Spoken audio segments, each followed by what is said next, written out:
¿Podemos empezar, Pastor Andrés? Andy. Sí. Habemos 7 Adelante. participantes.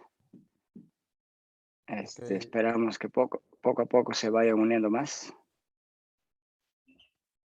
¿Quiere entonces que oremos para empezar? Sí, por favor, empiece, hermano. ¿Cómo no? Oramos. Padre nuestro que estás en el cielo, sea tu nombre bendito por siempre. Gracias te damos, Señor, por el día de hoy que nos has permitido a cada uno de nosotros tener, por tu cuidado y protección hasta esta hora, Señor. Seguimos dependiendo de ti a cada instante, Padre. Ahora nos acercamos ante ti, Señor, en esta clase.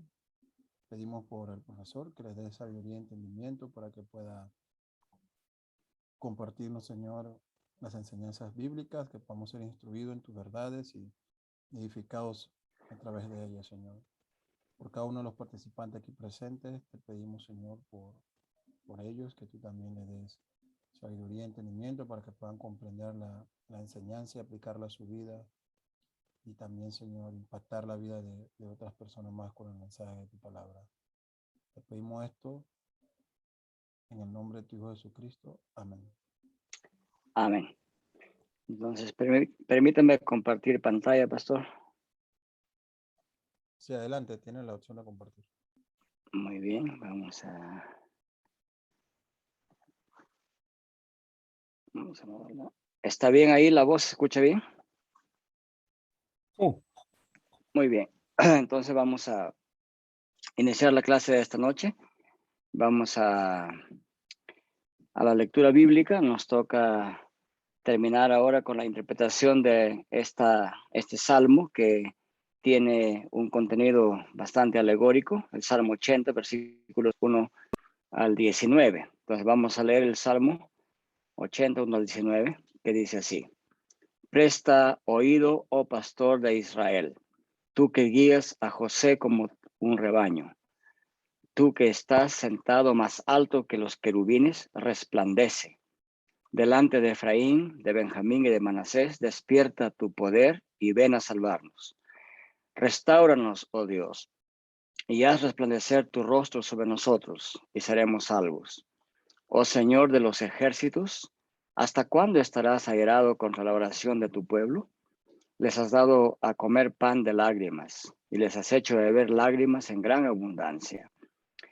Nos haces objetos de contienda para nuestros vecinos, y nuestros enemigos se ríen entre sí. Oh Dios de los ejércitos, restáuranos, haz resplandecer tu rostro sobre nosotros, y seremos salvos. Tú removiste una vid de Egipto, expulsaste las naciones y las plantaste, limpiaste el terreno delante de ella, echó profundas raíces y llenó la tierra. Los montes fueron cubiertos con su sombra, y los cedros de Dios con sus ramas. Extendía sus ramas hasta el mar y sus renuevos hasta el río. ¿Por qué has derribado sus vallados? De modo que la vendimian todos los que pasan de camino. El puerco montés la devora, y de ella se alimenta todo lo que se mueve en el campo. Oh Dios de los ejércitos, vuelve ahora, te rogamos. Mira y ve desde el cielo y cuida esta vid, la cepa que tu diestra ha plantado y el vástago que para ti has fortalecido. Está quemada con fuego y cortada, ante el reproche de tu rostro perecen. Sea tu mano sobre el hombro de tu diestra, sobre el hijo de hombre que para ti fortaleciste. Entonces no nos apartaremos de ti, y avívanos e invocaremos tu nombre. Oh Señor, Dios de los ejércitos, restáuranos, haz resplandecer tu rostro sobre nosotros, y seremos salvos. Amén. Sea bendita la palabra de Dios. Entonces, vamos a ver no es la última parte de toda la hermenéutica, pero del curso que estamos llevando, pues, he tratado de ser lo más esquemático posible para compactarlo o comprimirlo en 8 semanas. Entonces, este es un salmo que contiene una alegoría, está redactado con lenguaje alegórico. Y entonces, lo primero que hay que ver, como recomendado en las pautas hermenéuticas, es ver el contexto de este salmo.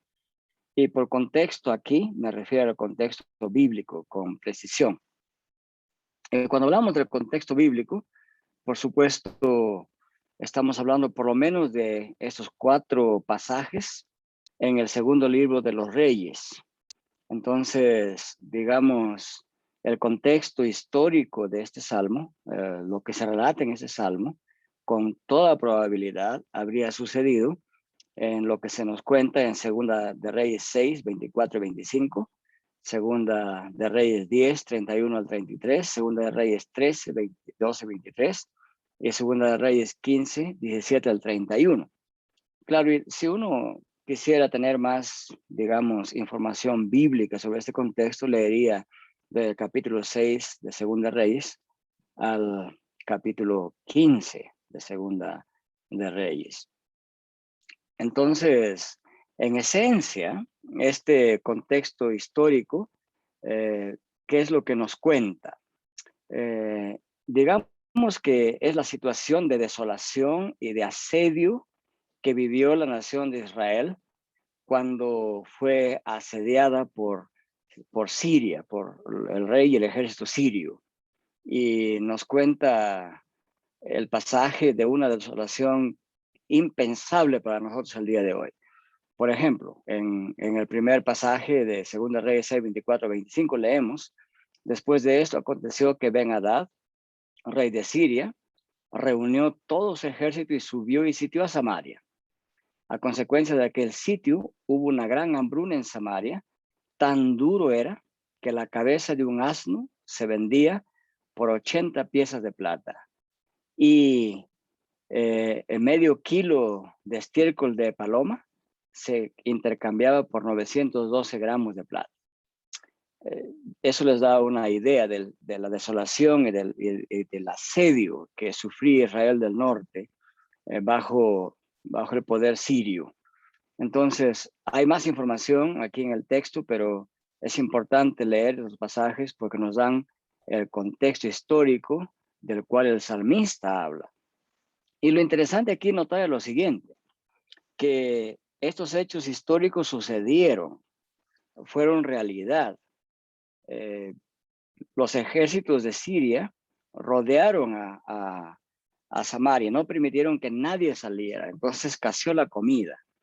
Y la escasez de comida es lo que este texto le llama que Dios les dio pan de lágrimas y bebieron lágrimas con abundancia.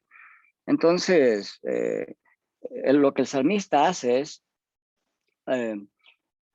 tomar conocimiento de estos hechos históricos, recogerlos y ponerlos en un lenguaje alegórico para describir con bastante pericia poética lo que sucedió en ese contexto histórico. Pero eso es lo que queremos decir con el contexto histórico del texto bíblico mismo.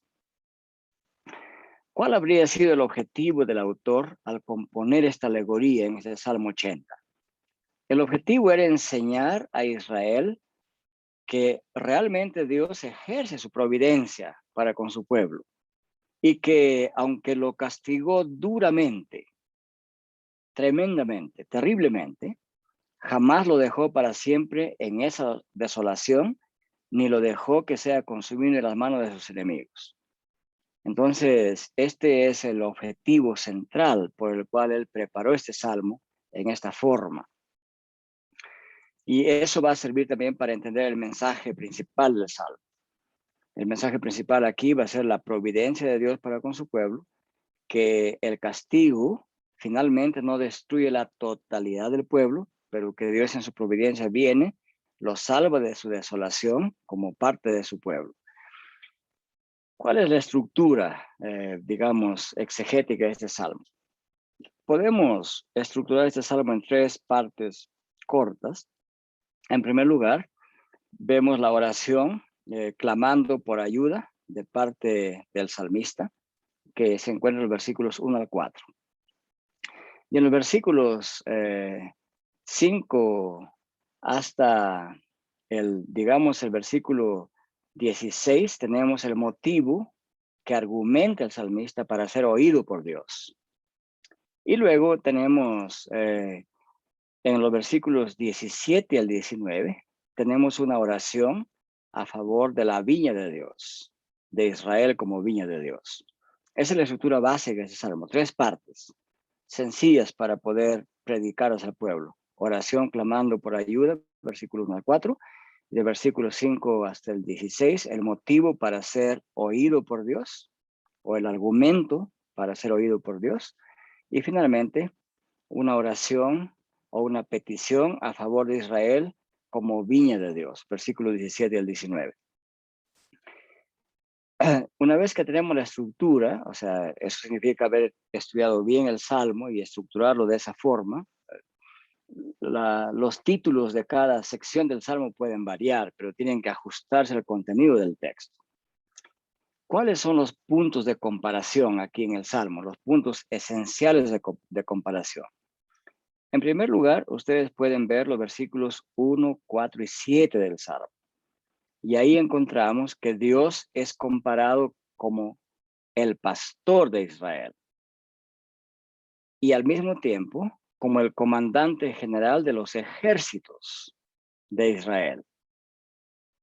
Esa es la figura prominente en los versículos 1, 4 y 7, y incluso en otros versículos también.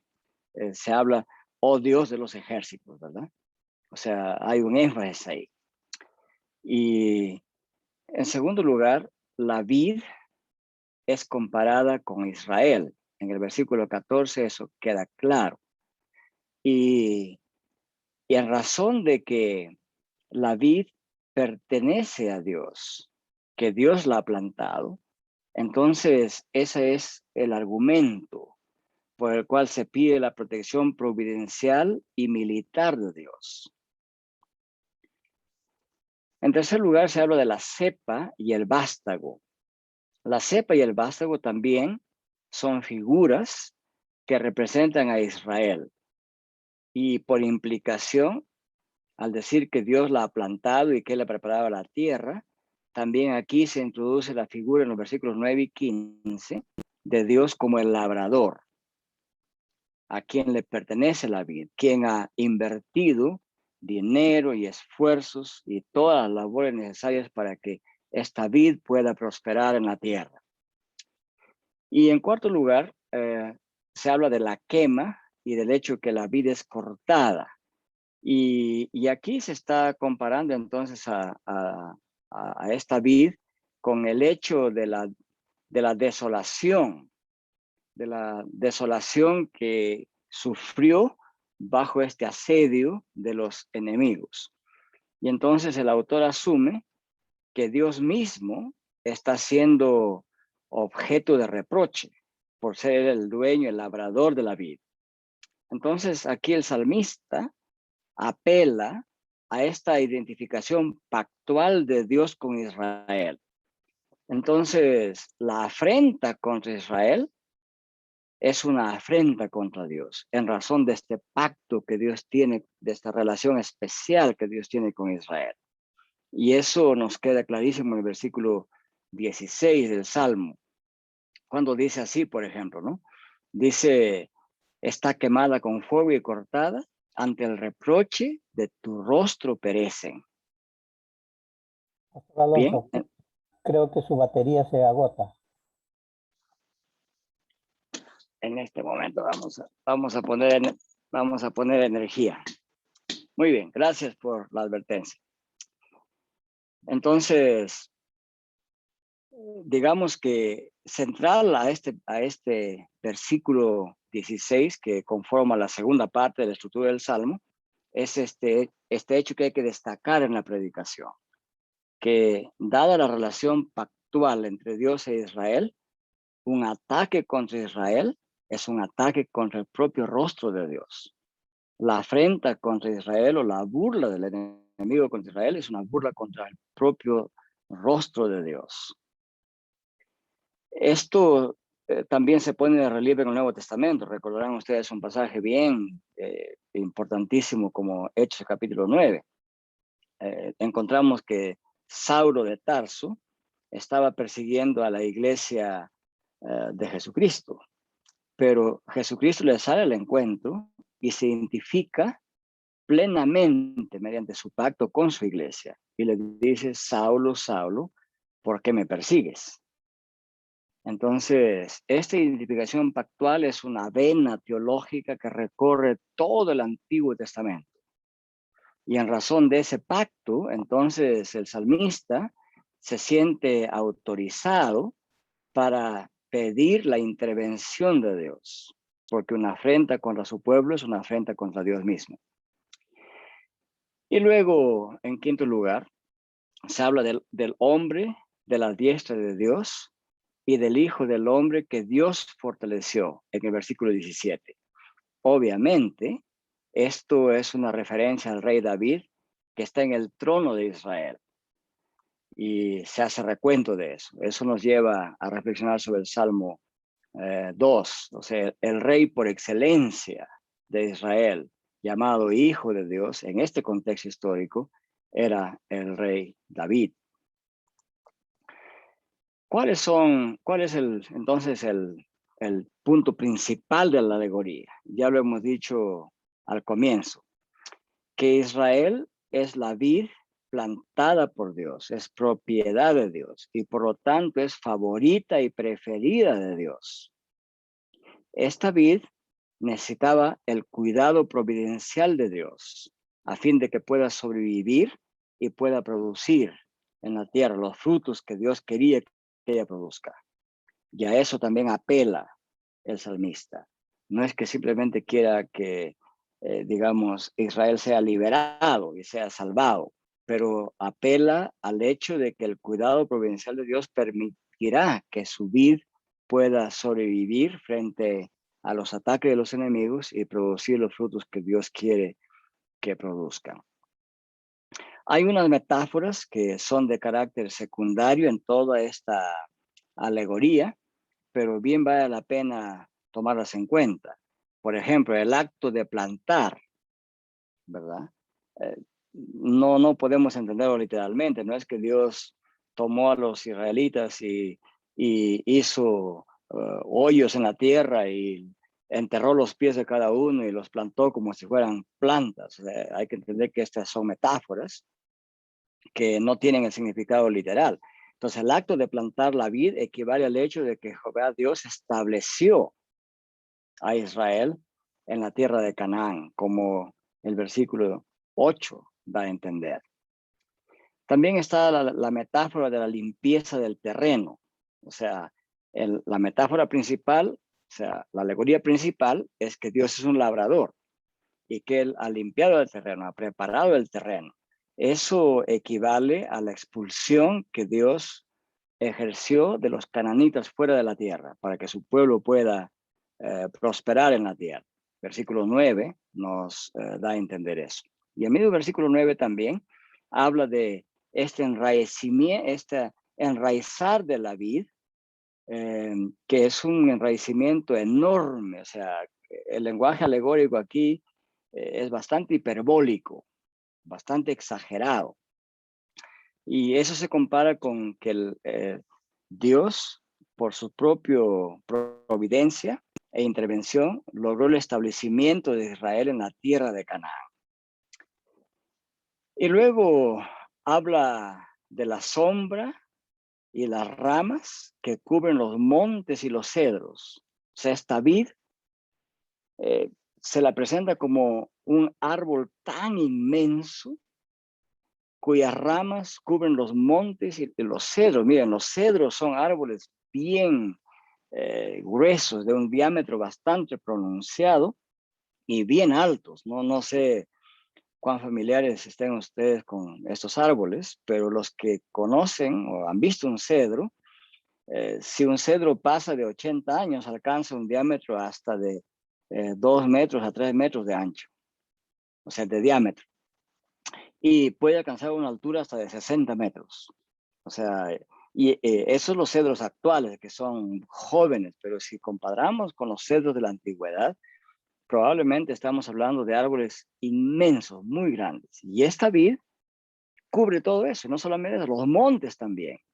Ya se dan cuenta ustedes que este lenguaje alegórico usa estas metáforas bastante hiperbólicas para destacar que en realidad, bajo la protección de Dios, Israel incrementó en el territorio de Canaán.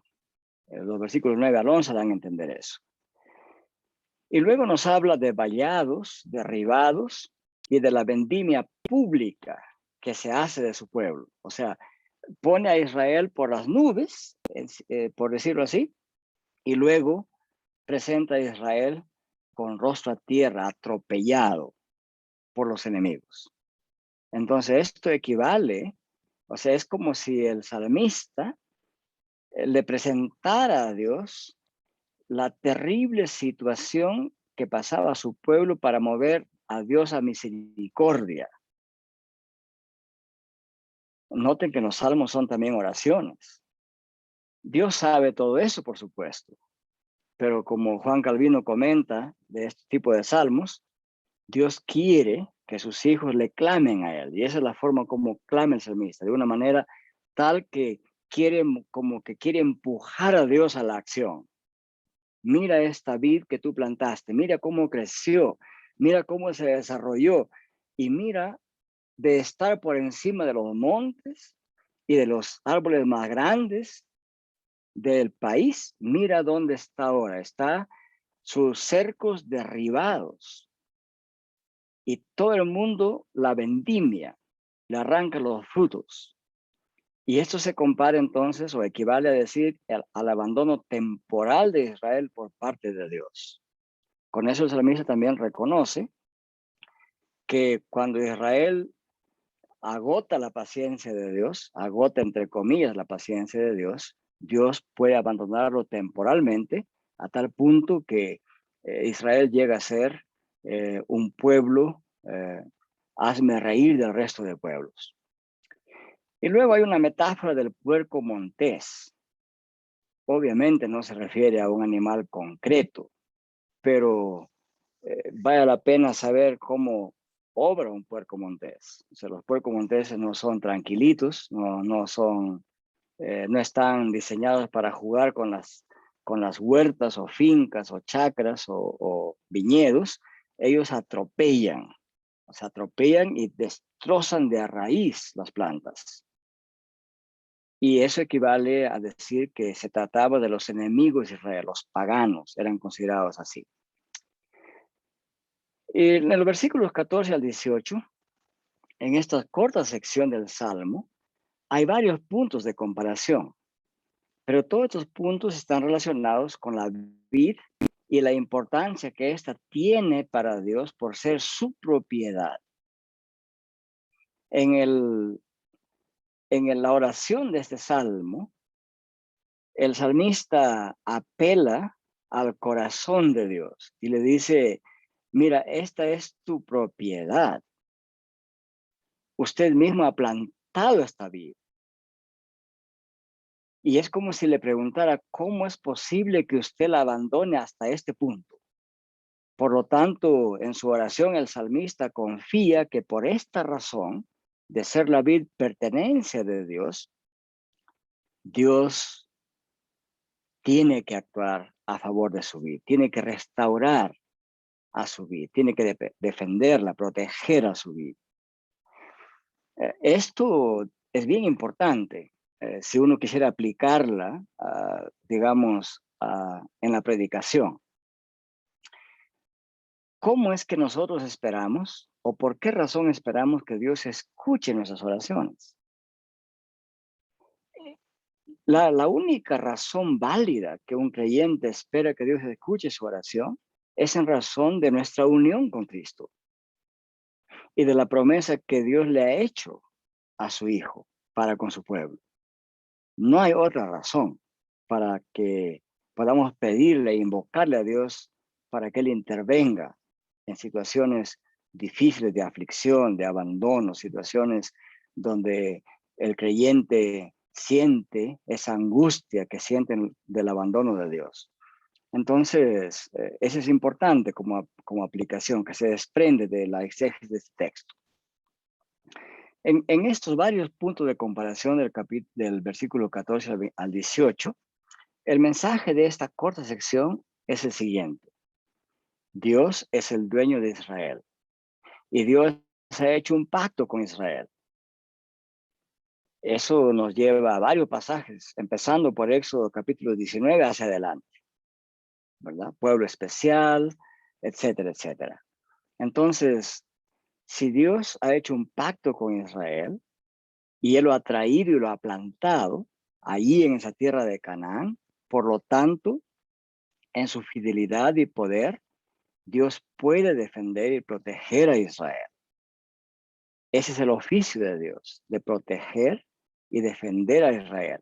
Y sobre la base de esta relación pactual es que el salmista le pide a Dios intervenir. Y noten ustedes que en muchísimos pasajes del Antiguo Testamento dice, y Dios se acordó del pacto que había hecho con Abraham, Isaac y Jacob y decidió actuar protegiendo a Israel en Egipto. Y de eso se repite en varios otros eventos en las historias de la redención o liberación de Israel a través del Antiguo Testamento. Entonces, esto es bien importante de darle relieve en la predicación, especialmente en un tiempo como el que vivimos hoy, donde el pacto ni siquiera es mencionado a veces en los púlpitos cristianos. Muy bien, eso entonces nos ayuda a poder interpretar este salmo y ahora estamos en condiciones de componer un sermón a partir de ese salmo. Entonces, ¿qué es lo que hay que hacer cuando se trata de una alegoría? Hacer el trabajo previo de indagar en todas las figuras del lenguaje, en cada alegoría y en cada metáfora, pero sin descuidar el mensaje principal, la alegoría principal del salmo. Entonces, eso no nos hace perdernos en los detalles, sino los detalles tienen que iluminar el mensaje central, la idea central. Y el pueblo entonces saldrá bien alimentado, sabiendo que si Dios ha hecho un pacto con su pueblo, cuando su pueblo cae e invoca a Dios, en razón de ese pacto, y por su gracia, fidelidad y poder y misericordia, Dios va a recurrir en la defensa de su pueblo. Es bien importante no salirse de este mensaje central. Todo el resto de figuras alimentan a este mensaje central. Bueno, hasta ahí terminamos con pocos ejemplos de interpretación de alegoría, pero esa es la manera como tenemos que trabajar para producir sermones que sean bien apegados al texto bíblico a partir de alegorías. Muy bien, voy a hacer un pequeño alto aquí, por si acaso algunos de ustedes tengan reflexiones o preguntas que les gustaría hacer hasta aquí. Porque luego de aquí pasamos ya al último capítulo del sílabus, que es interpretación de tipología en la Sagrada Escritura.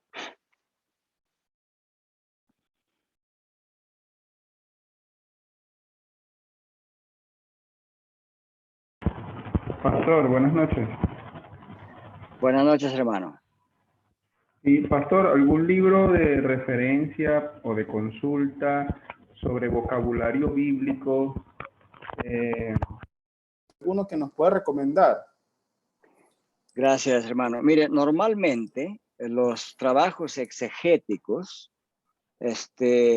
trabajan esto bien detalladamente. Juan Calvino, en su comentario a los Salmos, es muy articulado en esto. Y probablemente al final de este año tengamos los 5 volúmenes del comentario de Juan Calvino publicado en español. Ya hay algunos que están publicados en español. Los demás están en proceso de publicación por la CLIR, pero Juan Calvino es un comentario sine qua non. El otro comentario que es bastante adecuado para el libro de los Salmos, por ejemplo, que interpreta estas figuras, es el comentario de Leupold. Se escribe, voy a escribirlo en el chat para más tarde para que ustedes tengan una idea. Y ese es un comentario bastante extenso de Leupold. Y el otro comentario que uno tiene que leerlo con pinzas, pero es uno de los más detallados exegéticamente, es los 10 volúmenes. Uno de esos volúmenes está dedicado a los Salmos. El comentario de Delitzsch. No sé si ustedes han escuchado esto. Delitzsch. Está en proceso de completarse en español. Ya está en el internet en forma de PDF. Entonces, se escribe Keil y Delitzsch. Es un comentario bastante extenso y es uno de los más exegéticos que existen en la actualidad. Ahora bien, en cuanto al vocabulario más específico, como yo les decía, se ha publicado en un solo volumen este diccionario teológico del Antiguo Testamento.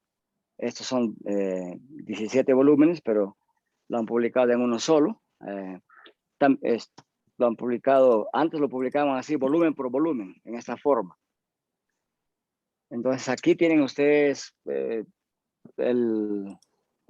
digamos, detalladamente el significado de cada uno de los símbolos que hay y cómo se entendía en la poesía hebrea de aquel entonces.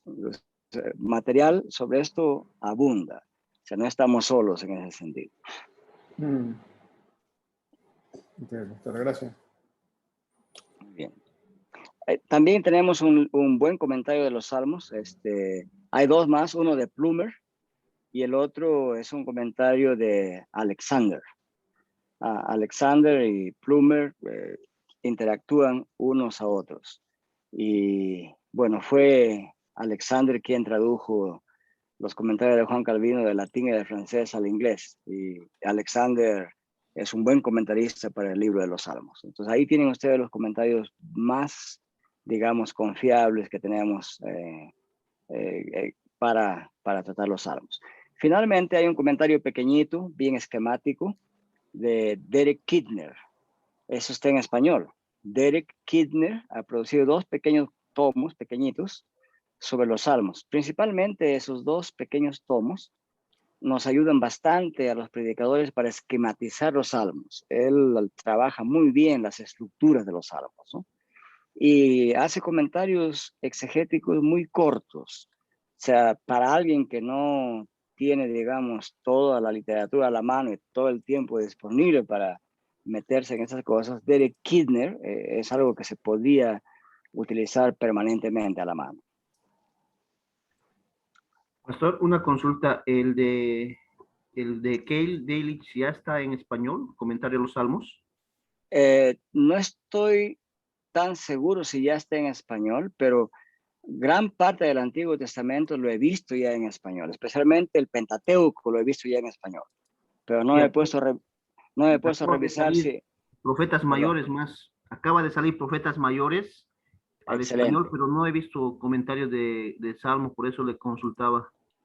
Se lo están publicando poco a poco. O sea,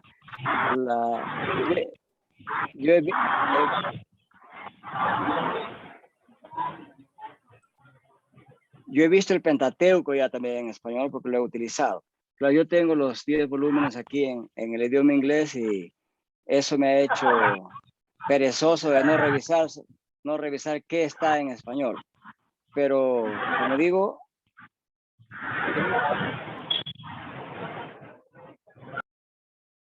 hay un trasfondo un poco complicado de alguien que... Bueno, no sabría decirle si está en español los Salmos de Keil Delitzsch, pero seguramente lo sacarán porque están en proceso. Eso toma buen tiempo, ¿no? Es un comentario duro de traducir. No sé si alguien ha preguntado, pero ¿qué piensa del tesoro de David, de Spurgeon? Bueno, digamos que, a ver, este sería un comentario equilibrado que puedo hacer. Spurgeon ayuda bastante homiléticamente, pero no es suficiente. O sea, un predicador no podría quedarse con los mensajes homiléticos solamente de Spurgeon. Tendría que trabajar con comentarios más exegéticos para ayudarse O sea, uno puede usar Matthew Henry y Spurgeon. Creo yo que ellos homiléticamente son excelentes predicadores, han sido excelentísimos predicadores. Y uno debiera consultar esos trabajos para aprender cómo estructurar el sermón y cómo entregar el sermón. Pero necesitamos complementar con trabajo un poquito más exegético, dependiendo del contexto, ¿no? O sea, y dependiendo de la formación que tenga el predicador también. Si los predicadores no están formados en exégesis, tener un comentario como Matthew Henry o tener un comentario de Spurgeon, los tesoros de David, tiene lo más fundamental y necesario y no se va a desviar del camino. Entonces, eso podría decir. Pero se necesita complementar exegéticamente varios aspectos en cada uno de los salmos. Gracias. Muy bien, entonces, si no hay más reflexiones o preguntas, vamos a pasar a la parte de capítulo 3 y vamos a empezar hoy, completaremos la siguiente semana, el tema de interpretación de tipologías en las Sagradas Escrituras. Este es un mundo bien amplio. Lamentablemente los textos en español como Terry y como Martínez, José M. Martínez, no desarrollan ampliamente esta parte, pero tenemos los trabajos gigantescos de Terry. Terry está en inglés también, tiene casi 1000 páginas y es bastante completo. Y el trabajo Tipología de la Escritura de Patrick Fairbairn, que voy a poner en la bibliografía al final en la última clase, digamos, es una pieza magistral de interpretación de tipologías. Probablemente la próxima semana les voy a hacer una entrega de una interpretación que Patrick Fairbairn hace de el reposo en Hebreos en conexión con el Antiguo Testamento. He traducido un apéndice de él para que ustedes tengan el sabor de cómo trabajan estos teólogos gigantes el tema de la tipología. No sé si el libro de Patrick de Fairbairn, que se llama Typology of Scripture, ha sido traducido al español, pero si alguno de ustedes algún día puede hacer ese trabajo, sería fenomenal, porque estamos bastante pobres en literatura española sobre interpretación de tipologías. Bien, eso no nos debe deprimir. La otra opción es que ustedes tendrán que, quizás antes de aprender hebreo y griego, aprender y absorber el idioma del imperio, ¿no? Entonces podemos tener acceso a un arsenal muy grande de literatura anglosajona sobre ese tema de las tipologías en la escritura.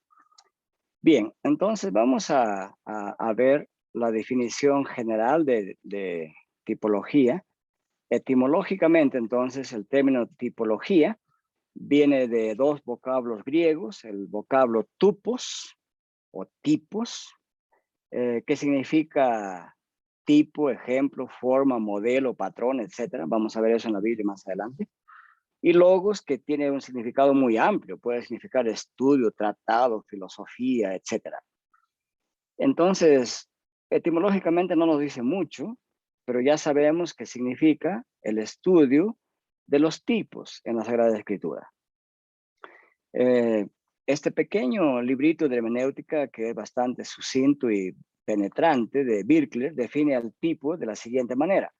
Él dice, tipo es una relación representativa, preordenada, que ciertas personas, ciertos sucesos, ciertas instituciones tienen con acontecimientos, personas o instituciones correspondientes que ocurrieron un tiempo después en la historia de la salvación.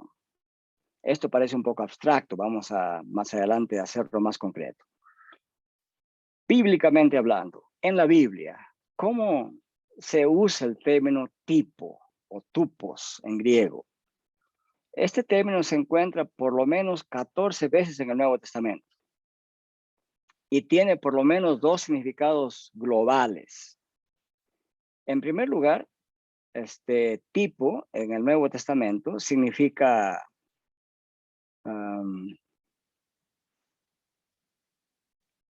aquí estamos. Significa patrón, modelo, ejemplo, marcas también significa. ¿Dónde vemos esto? Por ejemplo, cuando leemos en Juan 20:25 del Evangelio de Juan. Ahí leemos que el término tupos se usa para describir las marcas que los clavos dejaron en las manos y pies de Jesús. Esas marcas se describen con el término tipos o tupos. Entonces, tipo ahí significa marca, dejada por algo. En este caso, los huecos que dejaron los clavos, en términos populares, se describe como tupos. Cuando leemos en Hechos 7:43, el término tupos se usa para designar a una estatua o a una imagen. En este caso significaría un modelo general, una figura general. En Romanos 6:17, el término tupos se usa para un patrón o un modelo de enseñanza o forma de doctrina, de la cual se habla en Romanos 6:17.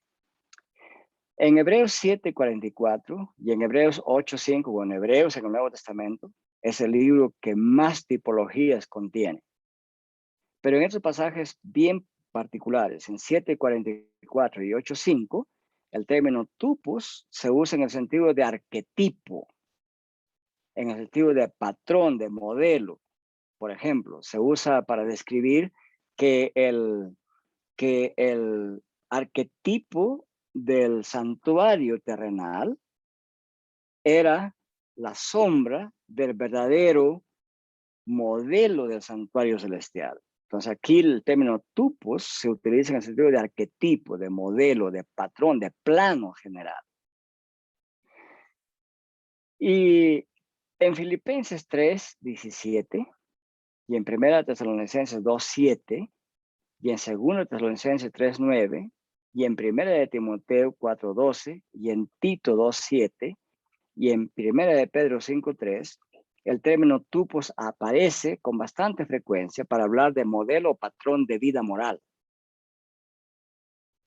Entonces, digamos que el primer significado global del término tipos o tupos es patrón, modelo, arquetipo, plano, etc. Pero hay un segundo significado general del término tupos en el Nuevo Testamento. Se usa para describir también un patrón como producto. O sea, describe lo que un modelo o patrón produce. Es el producto del modelo o patrón. Por ejemplo, Adán era tipo o modelo de alguien que había de venir en el futuro. Es decir, era un modelo de Cristo. No modelo en el sentido moderno de la palabra, por si acaso.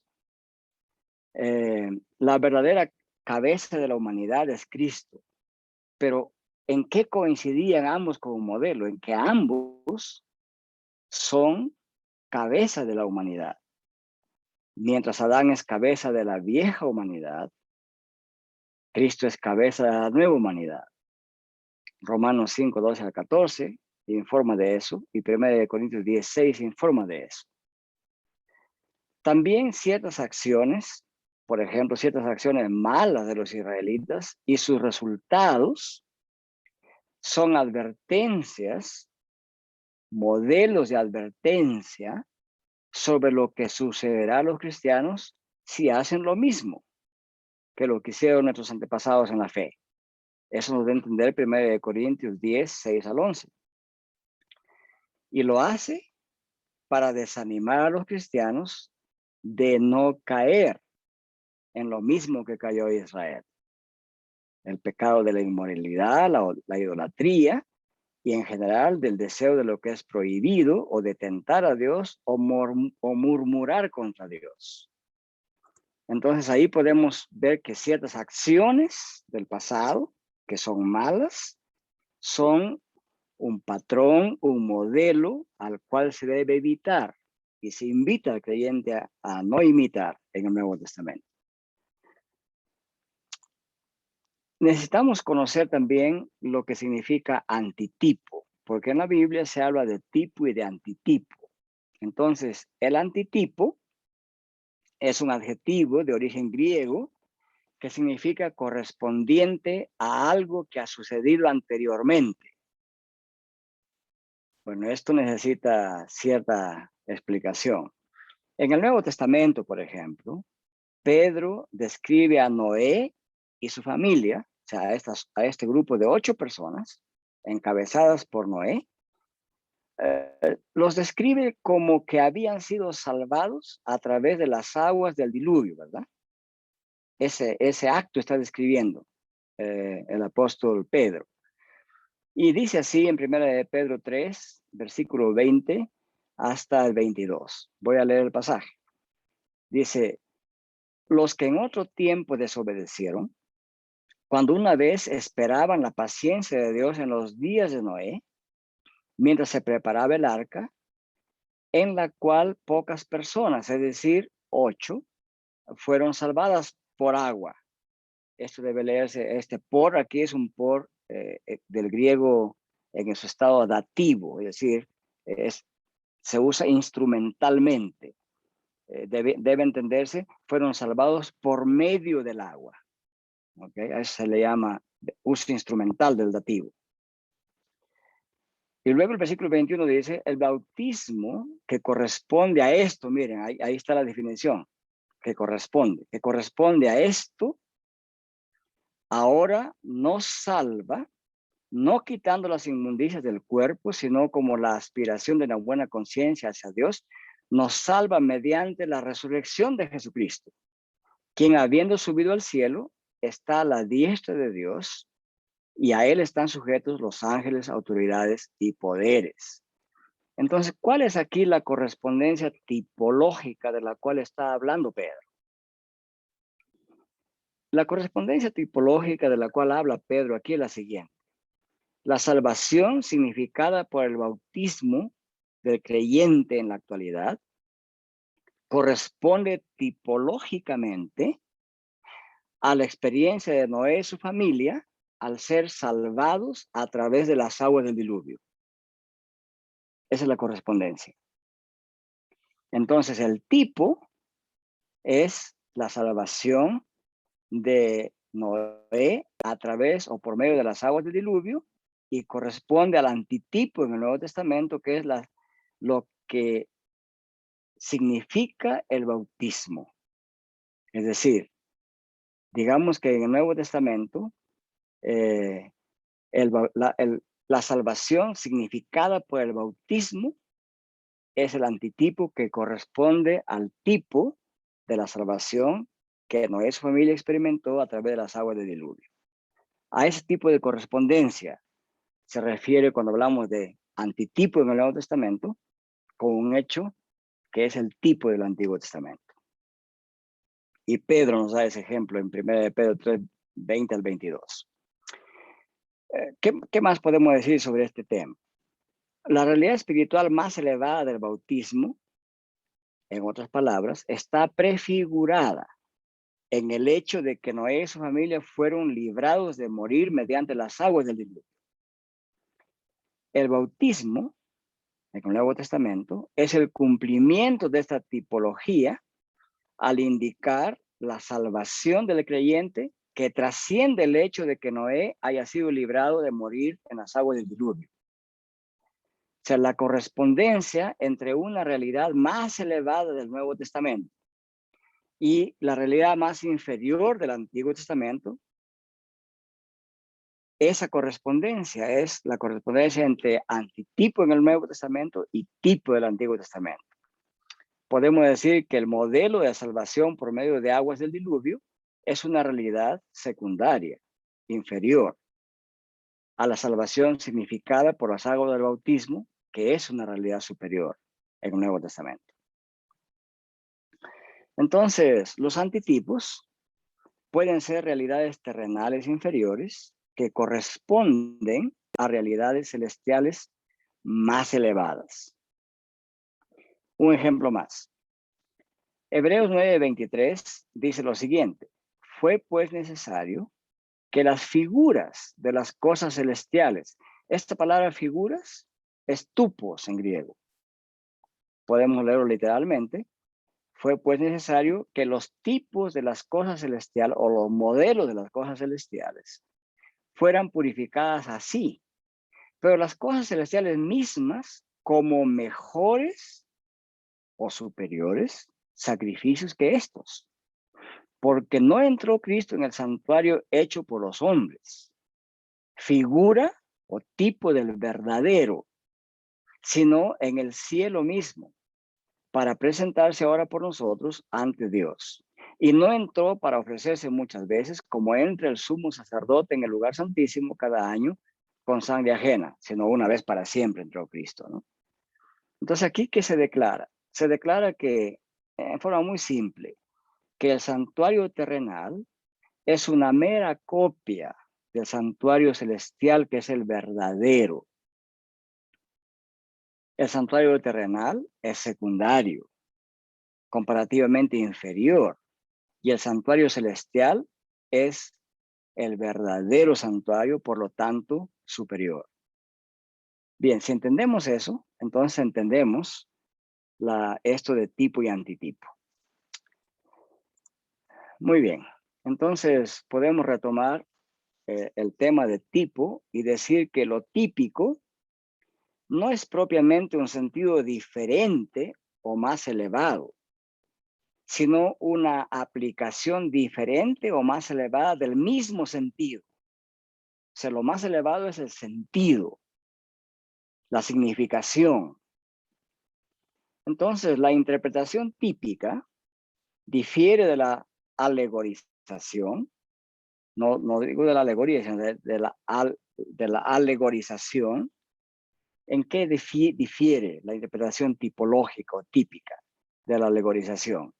En que la interpretación típica requiere indispensablemente que los hechos narrados sean verdaderos y que hayan ocurrido en la realidad de los hechos o las circunstancias escritas en la narrativa original que estamos tratando. Además, hay que tomar en cuenta que la interpretación tipológica requiere que en principio la misma verdad esté encarnada igualmente en el tipo como en el antitipo, como dice en el caso de la salvación por medio de las aguas del diluvio y la salvación significada por las aguas del bautismo en el Nuevo Testamento. Entonces, hay que recordar que el antitipo, por ejemplo, en Hebreos 9:24, es el cumplimiento de lo que el Antiguo Testamento se prefiguraba, del tipo, es decir, el santuario celestial al cual Cristo ha entrado, en el cual Cristo está hoy, según Hebreos. En el Antiguo Testamento solamente hay una sombra, una figura, un modelo, un plano del verdadero, no era el verdadero. Podemos decir que un edificio completo es el antitipo y que el plano con el cual se hizo este edificio es el tipo. El tipo es el plano, el edificio completo, bien elaborado, es el antitipo. Como que se ha llevado a cabo eso que simplemente era plano, unas rayas y unas cosas, ¿no? Y ahora vemos un edificio funcional completo. Por eso se dice comparativamente el uno es inferior y el otro superior. Quizás algunos ejemplos más nos ayuden a comprender bien esta distinción. Por ejemplo, cuando leemos en el Evangelio de Juan 3, 14 y 15, leemos lo siguiente. Dice así: y como Moisés levantó la serpiente en el desierto, así es necesario que el Hijo del Hombre sea levantado, para que todo aquel que en él cree no se pierda, sino que tenga vida eterna. Muy bien. Aquí nuestro Señor Jesucristo hace corresponder dos eventos de la historia de la salvación con dos cosas que ocurrirán en su obra redentora. Primero, el levantamiento de la serpiente de bronce es el tipo descrito en el Antiguo Testamento, para que los que la miraban obtuvieran sanidad. Este tipo del Antiguo Testamento corresponde al hecho de la crucifixión, que es el antitipo. Cristo levantado en la cruz es el antitipo de ese tipo que era la serpiente levantada en una caña alta para que la miraran y los que tenían fe sean sanados. Entonces, esa es la correspondencia que Jesús hace claramente ante su público. Segundo, la sanidad que obtenían los que miraban la serpiente levantada, la sanidad como tipo, corresponde a algo más supremo del Nuevo Testamento, corresponde a la salvación eterna. El antitipo de la sanidad es la salvación eterna. El tipo es la sanidad, el antitipo es la vida eterna. La sanidad momentánea, temporal, es como una sombra, es inferior al antitipo que es la vida eterna, vida para siempre, por medio de la muerte redentora que Cristo hizo en la cruz para aquellos que ponen su fe en él. Bien, creo que hay más ejemplos que podríamos dar, pero esos ejemplos tan claros en el Nuevo Testamento explican esa correspondencia entre antitipo del Nuevo Testamento como cumplimiento y el tipo prefigurado en el Antiguo Testamento. Y Cristo hizo ese ejercicio para que entendieran que su obra era mucho más superior que solamente la sanidad cuando miraban a esa serpiente de bronce. Y que la realidad de hoy, que es el antitipo, la salvación eterna, es completamente superior a lo que se prefiguraba en esa sanidad temporal e inferior del Antiguo Testamento, inferior por comparación. Muy bien. Entonces, esos aspectos hay que escudriñarlos bien, tenerlos claros para poder interpretar estos textos. ¿Qué características tiene un tipo? Generalmente se dice que hay unas 3 características que se ven en los tipos que se usan en la palabra de Dios. La primera característica es la siguiente. El tipo tiene un punto claro de semejanza o de analogía entre el tipo y su correspondiente antitipo. Muy bien, esto no significa que no hayan diferencias. De hecho, las hay. Por ejemplo, según Romanos, capítulo 5, 14 al 19, Adán es un tipo de Cristo. Pero hay varias diferencias entre Adán y Cristo. Pero a lo que el texto va es a la comparación que hay un punto de semejanza central entre Adán y Cristo. Y el punto de semejanza es que ambos son cabeza pactual de la humanidad. Adán es la cabeza pactual de la humanidad caída y Cristo es la cabeza pactual de la humanidad redimida. Así de claro. La segunda característica. Un tipo debe tener evidencia bíblica que ha sido designado por Dios para representar lo tipificado. No podemos inventar tipos nosotros, como se hace algunas veces. Esta evidencia puede o no ser declarada formalmente. Cuando decimos formalmente, queremos decir por escrito en la palabra. Pero debe probarse por una sana lectura e interpretación a partir del texto que se examina. Voy a dar unos ejemplos de esto.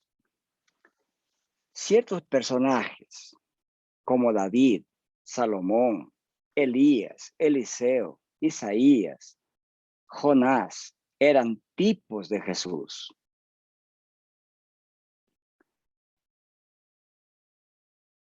Se menciona, ¿no? Por ejemplo, de Jonás, Jesús mismo lo declara. Le piden señal, le dice, no veréis señal sino la señal de Jonás, ¿verdad? 3 días en el vientre del pez, Cristo 3 días en el vientre del Hades, digamos, ¿no? Entonces, él mismo declara que hay una tipología ahí. No tenemos que inventarla. Entonces, por eso decíamos, el tipo debe prefigurar algo que está por cumplirse en el futuro. En este sentido, la tipología es una forma de profecía y es su tercera característica. Otro ejemplo, ciertas instituciones del Antiguo Testamento son tipos de la persona y obra de Cristo. A esto corresponde el sacerdocio, el pacto, etcétera, que vamos a hablar un poquito más adelante. Ciertas experiencias de Israel son tipos de Cristo. Por ejemplo, de Egipto llamé a mi hijo. Dios sacó a Israel desde Egipto. Y eso era tipológico del hecho de que Cristo, cuando fue niño, fue a Egipto y volvió de ahí. Ciertas esperanzas de Israel se cumplen en Cristo y en sus apóstoles. Bien, entonces esas son las 3 características centrales de un tipo. Primero, un punto claro de semejanza o analogía entre el tipo y su correspondiente antitipo. Y segundo, tiene que haber evidencia bíblica de que el tipo está designado por Dios para representar lo tipificado. Y en tercer lugar, que el tipo debe prefigurar algo que está por cumplirse en el futuro. En ese sentido, la tipología es una forma de profecía. Bien, ¿cómo están clasificados los tipos o las tipologías en la escritura? Podemos encontrar los siguientes casos de tipos en la Biblia. En primer lugar, se dice que pueden agruparse en 3 grandes clases. Primero, en que hay personas que son tipológicas, y vamos a examinar eso con cierto detalle. Segundo, eventos que son tipológicos, vamos a examinar eso en detalle también. Y tercero, en cosas que son tipológicas. Entonces tenemos personas, eventos y cosas tipológicas. Muy bien, vayamos primero por lo que dijimos, personas tipológicas. La Biblia menciona directamente en varios pasajes del Antiguo Testamento como tipológicas a ciertas personas que debían cumplir en el futuro en algún otro personaje. Una persona tipológica es aquella persona cuya vida encarna o ilustra algún principio o alguna verdad en la historia de la redención obrada por Dios en Cristo. Por ejemplo, Adán es un tipo de Cristo, porque Adán representa a toda la humanidad caída, a la totalidad de la humanidad caída. Y Cristo representa a la totalidad de la humanidad redimida. ¿Verdad? Entonces, Adán, como persona, era un tipo de alguien que en el futuro iba a ser el verdadero Adán, o como le llama el capítulo 15 de 1 de Corintios, el último Adán, ¿verdad? Salomón, según 2 Samuel 7, 12 al 14, que es un pasaje pactual, es la simiente de David. Salomón es hijo de David. Y según las promesas de Dios, en este personaje, Salomón llega a ser hijo de Dios y rey de Israel. Por ejemplo, el texto dice claramente, le dice a través del profeta Natán a David, cuando tus días se hayan cumplido y duermas con tus padres, yo levantaré después de ti uno de tu linaje, el cual saldrá de tus entrañas, y afirmaré su reino. Él edificará una casa para mi nombre, y yo afirmaré para él siempre para siempre el trono de su reino. Noten que es una promesa directamente a David respecto de su hijo Salomón. Yo seré padre para él, y él será hijo para mí. Si hace mal, yo le castigaré con vara de hombres y con azotes de hijos de hombres. Pero no apartaré mi misericordia de él como la aparté de Saúl, a quien quité de delante de ti.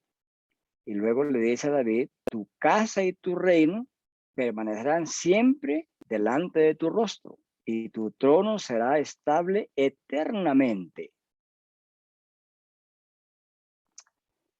Cuando llegamos al Nuevo Testamento, esta declaración pactual de Dios se interpreta tipológicamente.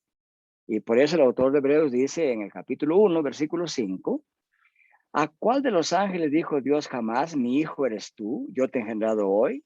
Ni tampoco, yo seré un padre para él. Noten que están tomando el lenguaje de este pasaje. Y él será hijo para mí. Y otra vez, cuando introduce al primogénito, o sea, a Cristo, en el mundo dice, adórenlo todos los ángeles de Dios. Y ciertamente hablando de los ángeles dice, el que hace a sus ángeles espíritus y a sus ministros llama de fuego. Pero del Hijo dice, tu trono, Dios, por los siglos de los siglos, cetro de equidad es el cetro de tu reino. Muy bien. El punto de correspondencia es la relación padre-hijo.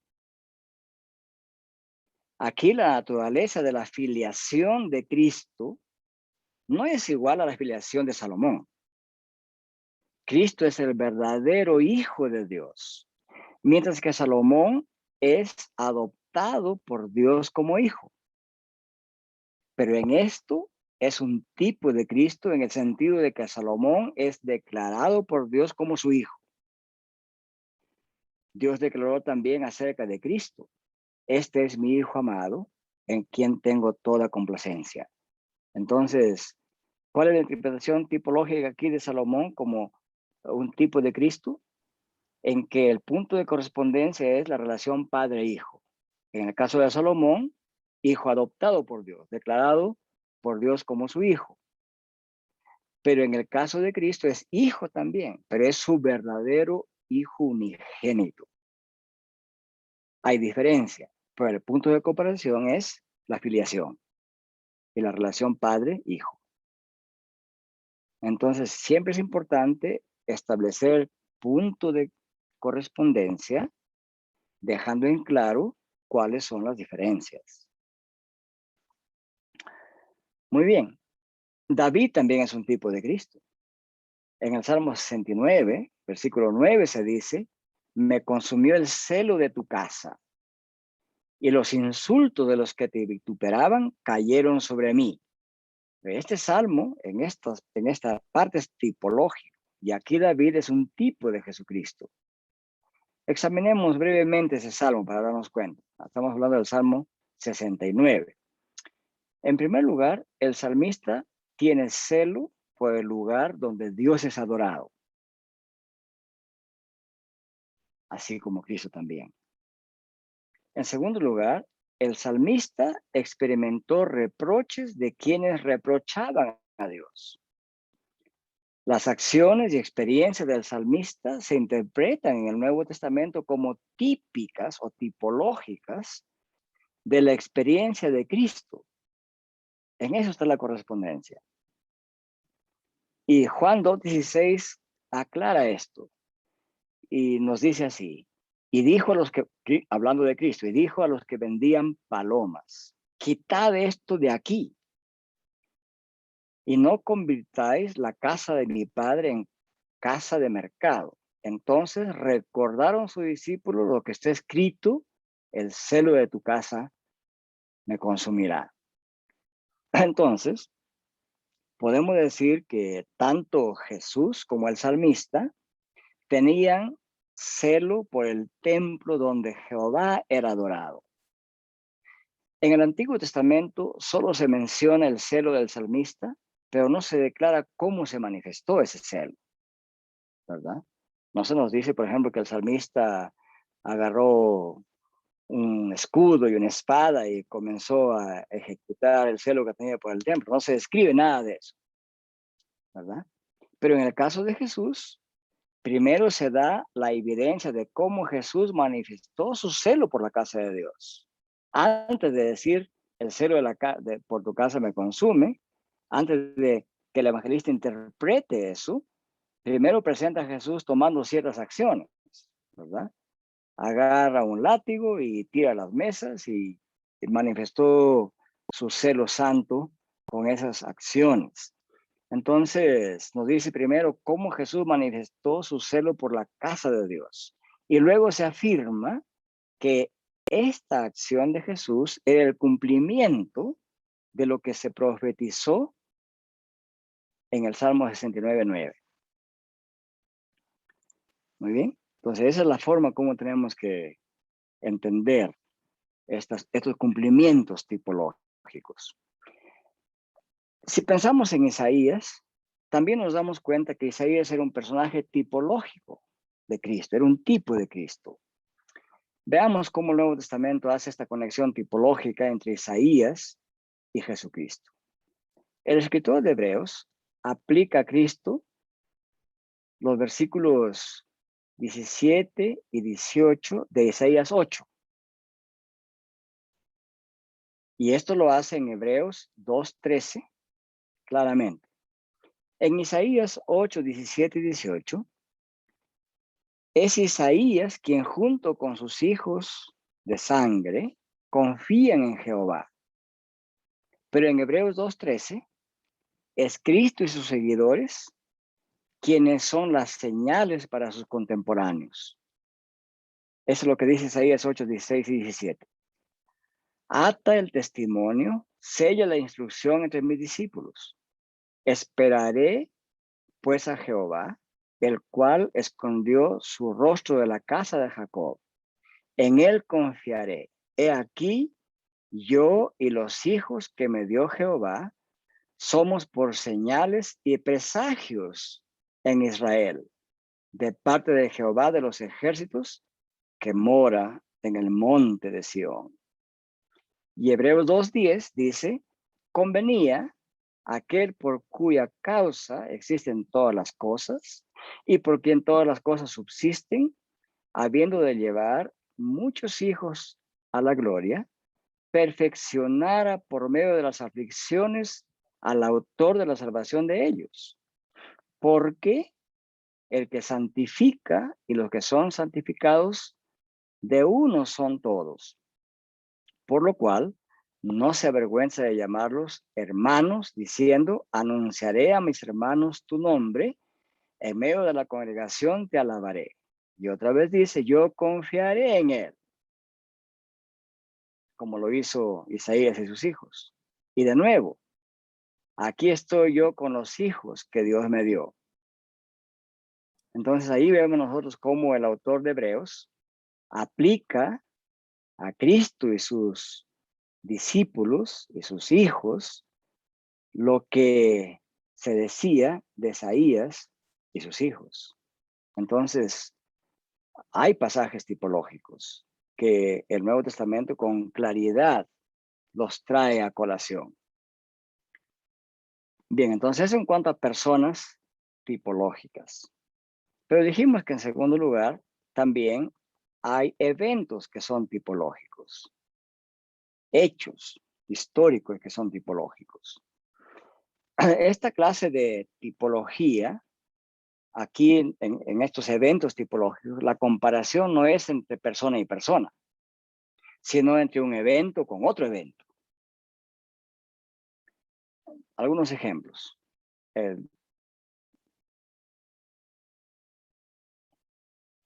Vamos a mostrarles aquí para que... Eventos tipológicos. Algunos eventos son el reposo, por ejemplo. En Génesis 2:2 se cuenta que Dios había concluido la creación y dice que Dios reposó el séptimo día. El Salmo 95, 7 al 11, nos dice que Dios declara que no permitirá que esa generación de israelitas entrara en su reposo, es decir, en la tierra de Canaán. Entonces, el primer cumplimiento tipológico del reposo iba a ser la entrada a Canaán por parte de los israelitas que salieron de Egipto, digamos la segunda generación con las dos excepciones que conocemos. Pero su cumplimiento tipológico más pleno y final se refiere al futuro descanso celestial de los cristianos, según Hebreos 3, 7 al 19 y 4, 1 al 11. Vamos a hablar de eso en forma más detallada en la interpretación que ha hecho Patrick Fairburn, que he traducido una sección de un par de páginas para que ustedes puedan disfrutar de esa interpretación. Pero aquí, brevemente, en cuanto al reposo, hay una correspondencia tipológica que está históricamente direccionada u orientada. Es decir, la tierra prometida, Canaán, era el lugar designado por Dios para darle reposo allí a su pueblo. Ahora, la comunión eterna con Dios en el cielo es el lugar designado por Dios para darle reposo a los cristianos. Entonces, la conexión es bien clara. Aunque Canaán era territorio terrenal, real, existente, históricamente, y el evento de la entrada de los israelitas a Canaán implicaba el reposo después de esa caminata de decenas de años en el desierto, pero aunque era así cosa material, simbolizaba un lugar de encuentro entre Dios y su pueblo. Y ese lugar, en el Nuevo Testamento, es el cielo mismo. Entonces, Canaán era como un tipo, y el evento del reposo en Canaán era un evento tipológico del evento del reposo eterno de los hijos de Dios en la presencia de Dios, en el cielo de Dios. Entonces, el reposo es un evento tipológico. El dolor del pueblo de Dios también es un evento tipológico. Por ejemplo, en Jeremías 31:15, el profeta escoge el dolor de Raquel, la madre de las tribus del norte, para expresar el dolor del pueblo por la cautividad hacia Asiria y también la devastación que causaron los asirios a Israel del norte. En el Nuevo Testamento, Mateo aplica el dolor y el llanto de Raquel a las mujeres de Belén y sus alrededores, a causa de la matanza de niños ejecutada por órdenes de Herodes el Grande. Por supuesto que Raquel realmente sufrió dolor, lloró, pero el Nuevo Testamento se le da a este evento una nueva aplicación tipológica, le da un nuevo significado. Hay una correspondencia, pero en el Nuevo Testamento el significado es superior. En el otro caso, el llamado desde Egipto. En Oseas 11, el profeta habla de las desobediencias de Israel, de las desviaciones en que entró Israel, de su indiferencia para con Dios. Y en Oseas 11:1 se nos dice, de Egipto llamé a mi hijo para demostrar el amor de Dios por su hijo Israel. Pero en el Nuevo Testamento, Mateo capítulo 2, versículo 15, a este acto de Dios para con Israel, le aplica al nuevo acto de Dios para con su hijo Jesús. El punto de correspondencia es la salida de Egipto. En el Antiguo Testamento fue Israel quien salió de Egipto. En el Nuevo Testamento fue Jesús quien salió o volvió de Egipto. Hay una nueva aplicación al Éxodo. Entonces, el dolor del pueblo de Dios es un evento tipológico. La salida de Egipto es un evento tipológico.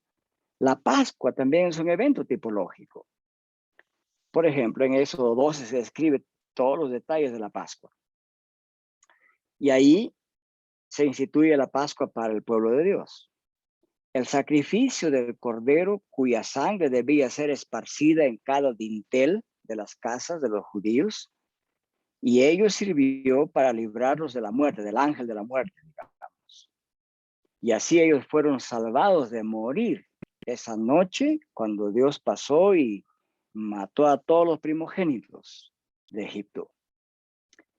En el Nuevo Testamento, Jesús es llamado el Cordero de Dios que quita el pecado del mundo.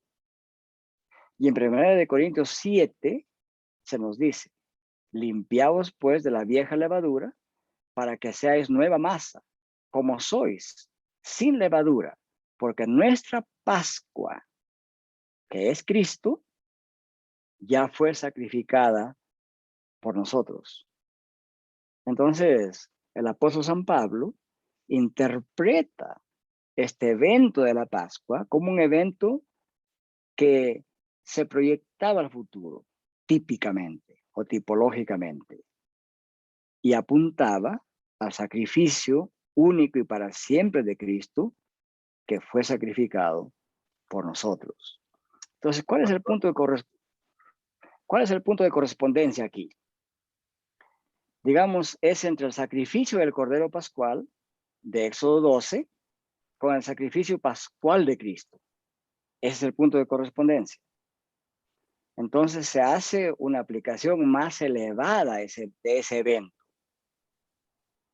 que se cumplió plenamente en el evento del sacrificio de Cristo. Por eso se dice que el sacrificio de Cristo es superior o mejor al sacrificio de animales, como lo revela Hebreos 9 hasta el 10.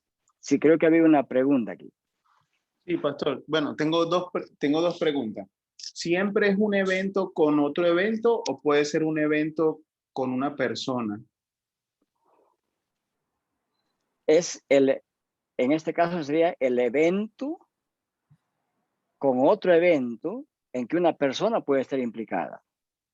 Por ejemplo, en el evento de la Pascua hay un cordero real, ¿verdad? En el evento del sacrificio de Cristo hay una persona, pero para dar interpretación tipológica le llama también el Cordero de Dios. ¿Se da cuenta? Entonces la comparación es entre eventos, pero la significación de cada evento es diferente. En el Antiguo Testamento, digamos, los salvó de la muerte de los primogénitos, los liberó. Pero en el Nuevo Testamento, ese evento que sucede en el Cordero, que es Cristo, implica vida eterna. Okay. Entonces, eso hay que darse cuenta. Evento con evento. En el evento está implicado en el Antiguo Testamento un ser, ¿no? En general. En el evento de la Pascua, o nuestra Pascua, en el Nuevo Testamento está implicado un ser. Okay. Entonces, ajá, muy bien. Okay. Porque, por ejemplo, en la fiesta de los tabernáculos había una celebración que los judíos hacían donde colocaban una antorcha gigante para iluminar y recordar la columna de fuego que los acompañó en el desierto. En ese contexto es donde Jesús dice, yo soy la luz del mundo. Estamos frente a un tipo allí, o sea, un tipo de evento. Claro, eso es un evento tipológico. O sea, ¿cuál es el evento ahí? La comparación es en lo que produce esa luminaria. ¿Qué produce? Luz, alumbra, ¿verdad? ¿Quién es el que alumbra, verdad? La luz verdadera en el Nuevo Testamento. Es Jesucristo. Entonces, esta cosa que sostenía a algo que iluminaba en el Antiguo Testamento, en el Nuevo Testamento adquiere su cumplimiento verdadero en la persona de Cristo y su obra redentora, como hemos dicho hace un tiempito atrás. Okay. Uh-huh. Bien, se va clarificando, ¿verdad? La relación entre tipo y antitipo. Adelante.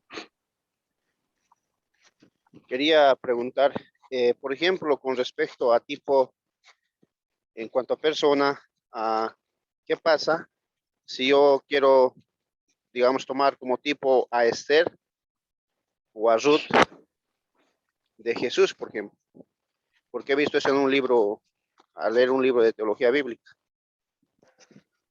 Mire, como decíamos, la recomendación hermenéutica es que para decir que algo del Antiguo Testamento, ya sea persona o evento, es tipológica de Cristo, tiene que haber una declaración, ya sea formal de la Biblia, como estamos viendo aquí en los ejemplos que estamos dando. O sea, la Biblia declara que hay una tipología, o uno tiene que probar bíblicamente que es coherente con el texto bíblico decir que dos cosas o dos personas son tipos. O sea, no tenemos que inventar nosotros los tipos. Se tiene que, o está claro, explícitamente declarado en la Escritura, o se puede probar con la Escritura que sí califica como tipológico. O sea, no es cuestión de gustos ni de prerrogativas nuestras, ¿no? Pero cuando usted habla de probar bíblicamente, ¿habla de encontrar esa declaración tipológica de la Biblia o de, no sé, coherentemente buscar esa relación que sea implícita, pero que parece bíblica, pues? Claro, a eso me refiero. O sea, recuerden que hay una regla hermenéutica bien general, ¿no? Que se llama la analogía de la fe. Es decir, algunas cosas no están formalmente declaradas, pero eso no significa que no exista relación. Pero uno tiene que mostrar por los textos bíblicos que hay una coherencia bíblica en ese sentido. Mientras eso no se puede demostrar, no tenemos el derecho de decir esto es tipo de esto, ¿no? A eso me refiero. Yo creo que por eso, Pastor, no sé si Breval Chills, creo que se llama el autor, él dice que no es bueno usar tipologías ni alegorías, porque a veces una tipología se vuelve alegoría. Y Breval Chills, por ejemplo, es un pastor, parece que, o un teólogo bíblico, ¿no? No sé qué opina al respecto. A ver, si usted ha estado atento a lo que hemos dicho, cada tipo que hemos mostrado aquí y su antitipo están formalmente declarados en la Escritura.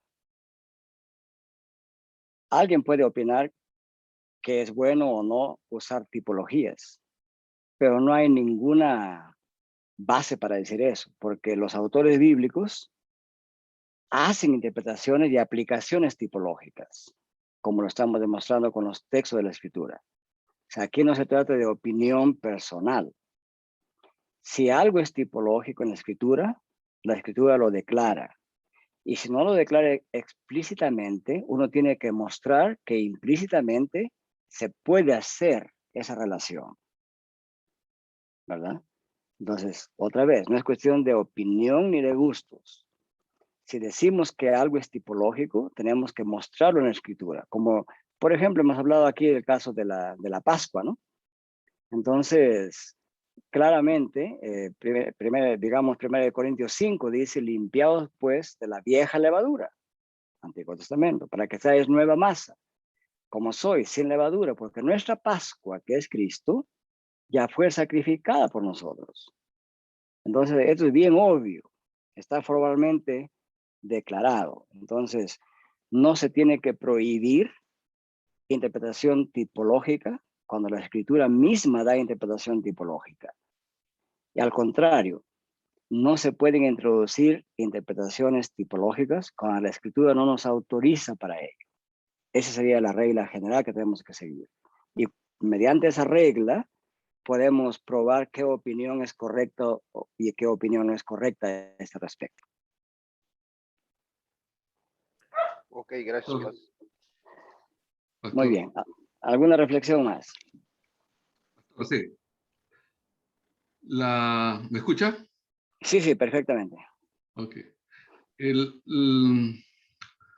Se dice que la tipología no es una exégesis o una interpretación de un texto, sino que es el estudio de relaciones entre, como mencionó, entre eventos, personas o instituciones que están obviamente reveladas, escritas en la Biblia, ¿no?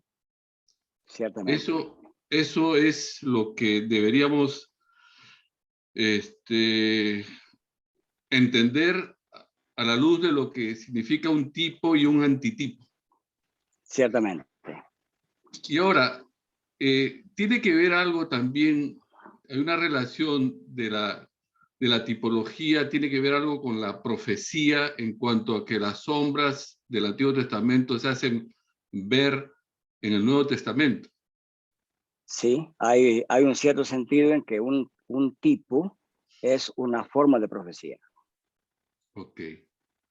Y podríamos decir también que hablando de la relación del pacto, digamos que el tipo podría ser Israel y el antitipo la iglesia. Así es, exactamente. Es correcto. Eso, Okay. Gálatas lo declara eso con suma claridad, especialmente el capítulo 5. Bien, entonces pasemos a cosas típicas. Esto va a ampliar un poquito mejor la explicación. Entonces hemos hablado de personas típicas, eventos típicos, ahora cosas típicas. Cosas en el mejor sentido de la palabra.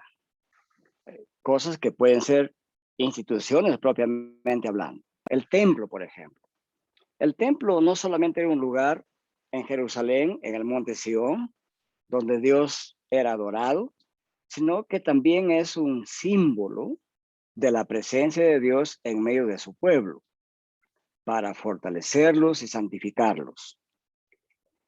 En el Nuevo Testamento, ese significado del templo se mantiene vigente, pero se le da una aplicación más elevada. Leemos, por ejemplo, en 1 Corintios 3:16, ¿acaso no sabéis que sois templos de Dios? Y añade, y que el Espíritu de Dios está en vosotros. Si alguno destruye el templo de Dios, Dios lo destruirá a él. Porque el templo de Dios, el cual sois vosotros, santo es. Y nuevamente, Pablo retoma este tema en 2 Corintios 6:6 y dice, ¿y qué acuerdo hay entre el templo de Dios y los ídolos? Y vosotros sois el templo de Dios viviente. Como dijo, habitaré y andaré entre ellos, yo seré su Dios y ellos serán mi pueblo. Muy bien. En este pasaje se le aplica el nombre templo de Dios a los creyentes como asamblea. El templo del Antiguo Testamento como lugar de adoración, por supuesto, es reemplazado por una nueva estructura de adoración en el Nuevo Testamento. Esta nueva estructura en la Iglesia de Cristo, formada por varias congregaciones de creyentes. Entonces, ¿en qué consiste la tipología aquí? La tipología aquí la constituye el hecho de que el creyente del Antiguo Testamento, a él se le hace consciente del lugar de adoración, mientras que al creyente del Nuevo Testamento se le hace consciente de la esfera de adoración, la cual está centrada en personas que adoran, en una iglesia que adora. Aunque esto era de alguna manera así también en el Antiguo Testamento, no hay duda que la nueva aplicación es mucho más superior. Entonces, el templo, que era una estructura física donde se adoraba, prefiguraba, tipificaba a esta iglesia viviente, dentro de la cual en cada miembro Dios ha puesto su Espíritu Santo. efectuada por la salvación en Cristo. Entonces la aplicación es mucho más superior. Ambos son pueblo de Dios, ambos son templo de Dios, pero la aplicación que hace el Nuevo Testamento, dada la obra y persona de Cristo, es una aplicación más superior que la que se hacía en el Antiguo Testamento. Tenemos también los oficios, por ejemplo, el oficio de profeta. En el Antiguo Testamento, Moisés era un tipo de Cristo. Deuteronomio 18:15 declara esto con claridad. Y este oficio de profeta se aplica a Cristo en el Nuevo Testamento. ¿Dónde se declara eso? En Hechos 3:22 y en Hechos 7:37. El oficio de sacerdote es el caso más conocido, digamos, el caso más conocido del oficio es el rey sacerdote del Dios Altísimo, Melquisedec, Génesis 14. En el Nuevo Testamento se ve como un tipo de Cristo en Hebreos 5:5-10. Melquisedec significa, digamos, el sacerdote santísimo. Era un rey sacerdote y ante él se presenta Abraham. Y entonces en el Nuevo Testamento, Hebreos 5 interpreta que esto era un tipo de Jesucristo. Cristo es el verdadero Melquisedec. Igual con el oficio de rey también. En el Salmo, por ejemplo, en el Salmo 2, David se le llama Mesías, ungido por Dios como rey sobre Sión. Versículos 6-9 del capítulo 2 declaran esto en el Salmo 2. Y las naciones paganas conspiran contra el ungido de Dios en el Antiguo Testamento. Eso declara el Salmo 2, versículo 1-4, ¿verdad? En el Nuevo Testamento, el Salmo 2 se aplica a Cristo. Como con esto se da a entender que David y su oficio de rey prefiguraban el oficio de Cristo como rey. En realidad, el oficio de sacerdote, de rey y de profeta, todos estos tres oficios se aplican a Cristo. Entonces, digamos que esta institución del reinado, del profeta y del sacerdocio, plenamente se aplican a Jesucristo.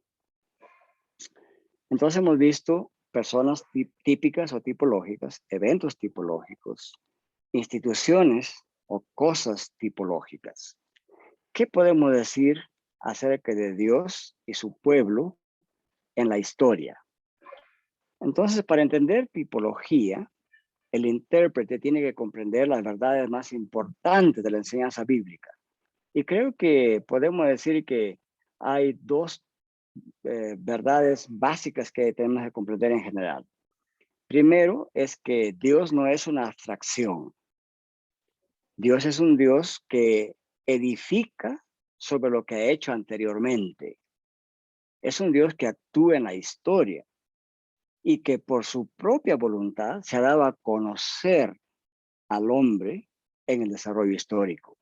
Esa es una verdad general que tenemos que entender para entender tipología.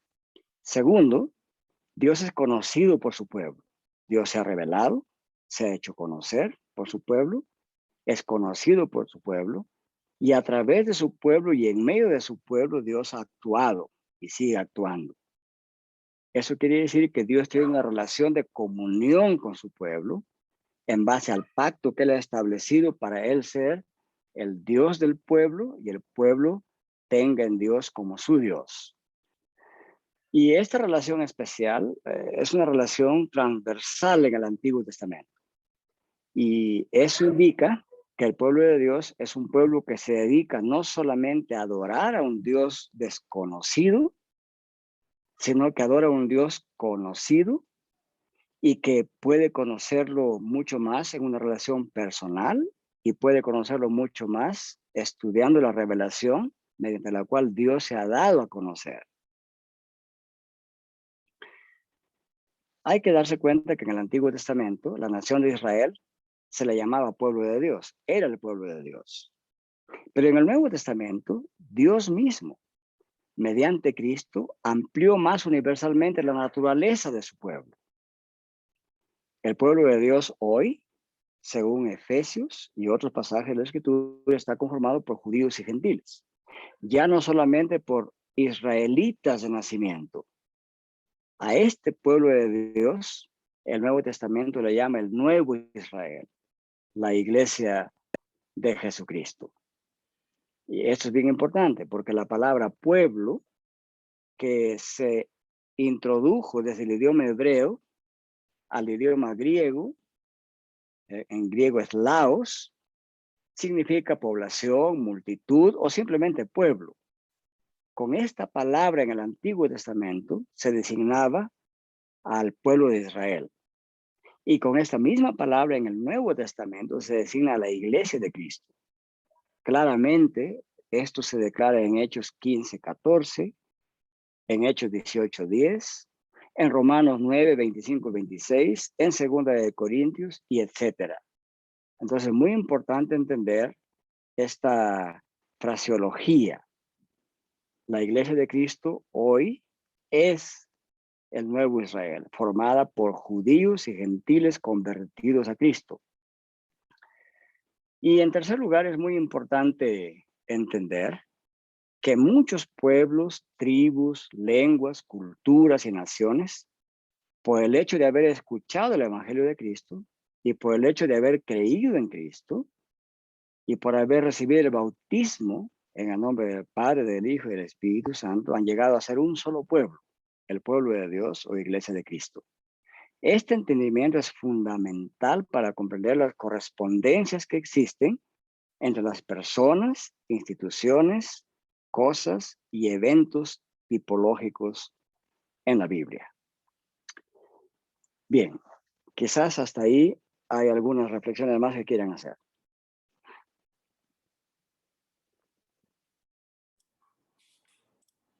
Sí, pastor, me gustaría hacerle una consulta. ¿Usted ha escuchado el libro de Eugenio Dañas llamado Conociendo a Jesús en el Antiguo Testamento, Cristología y Tipología Bíblica?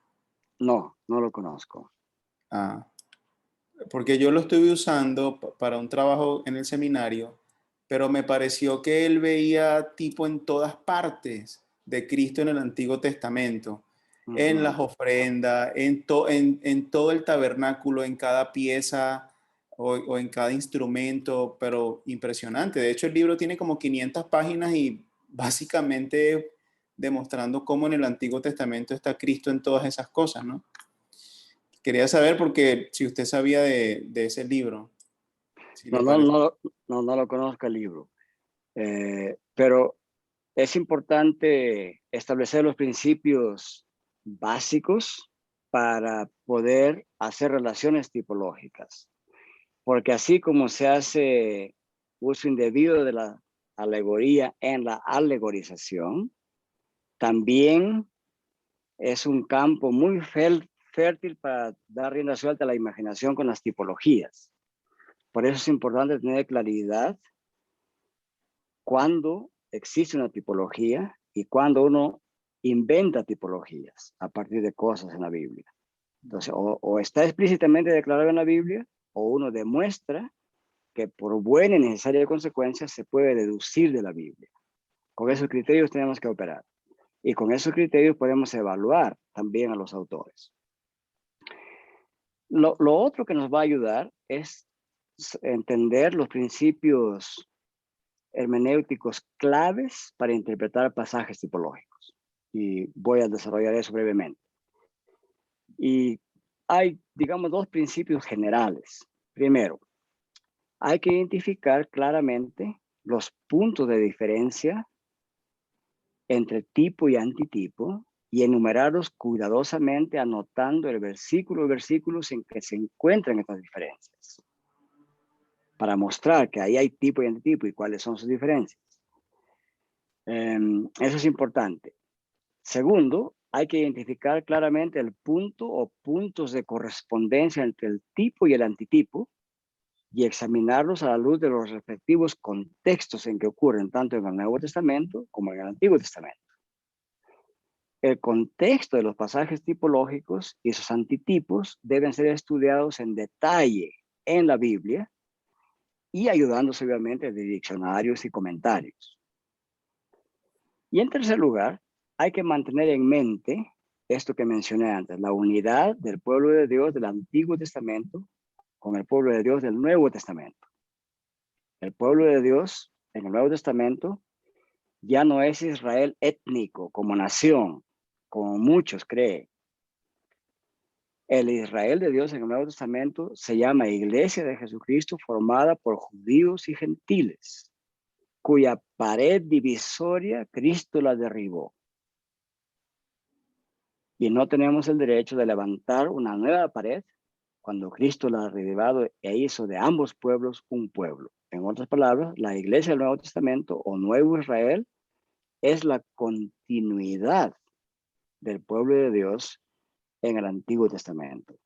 Cuando se hace una división diciendo que el pueblo del Nuevo Testamento es otro pueblo y el Antiguo Testamento otro pueblo con dos destinos distintos, entonces hemos levantado de nuevo aquella pared divisoria que Cristo con su persona y obra ha derribado.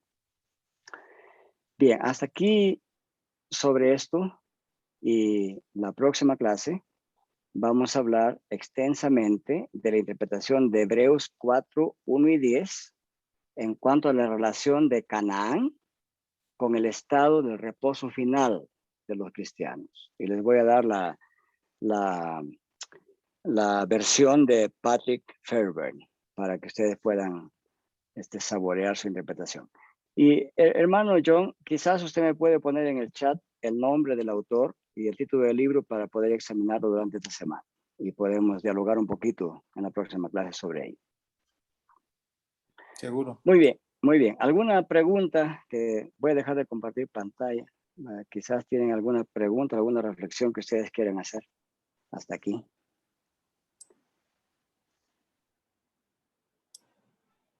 Pastor, ¿habrá espacio en las clases, digamos, como para que usted no...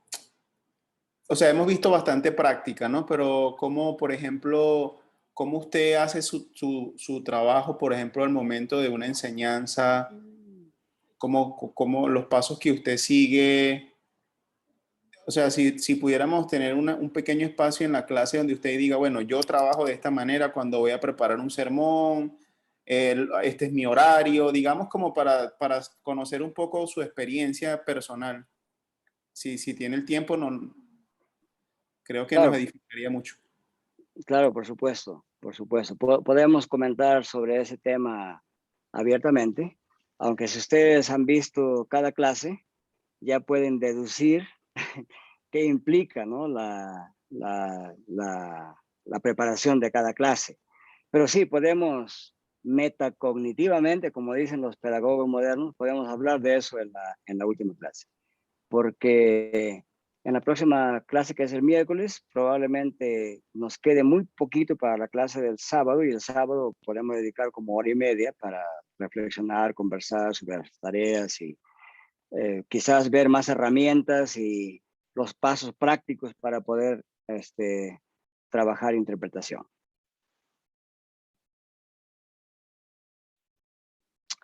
¿Alguna otra reflexión o pregunta que quisieran hacer?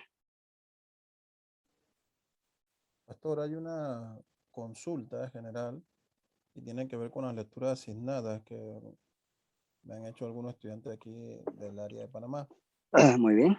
Y la misma consiste, pues, porque efectivamente el documento, uno de los documentos que compartimos en PDF no está, están Completo. desplazadas las páginas, no están desplazadas las páginas, no coincide con las que usted asignó en el sílabus.